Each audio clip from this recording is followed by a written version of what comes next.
आता आपण हा स्टेटमेंट जर बघतोय तर many times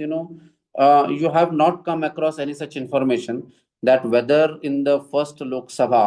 which political party was having a largest party, हे कधी आपल्या वाचनामध्ये आलेलं नसतं किंवा आपण कुठे वाचलेलं नसतो, किंवा इव्हन आपण वाचलं जरी असेल तर आपला फोकस त्या पर्टिक्युलर इन्फॉर्मेशनवर झालेला नसतो.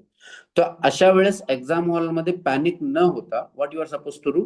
That read the statement carefully. If you know, okay. If you don't know, no problem, move on to the next statement. Believe me, असे 1, 2, 3 जे स्टेटमेंट असतात ना, त्या 3 स्टेटमेंट पैकी एक कुठला तरी एक स्टेटमेंट असा असेल की where you can 100% say that you that 100% you can say that the statement is correct or that statement is wrong.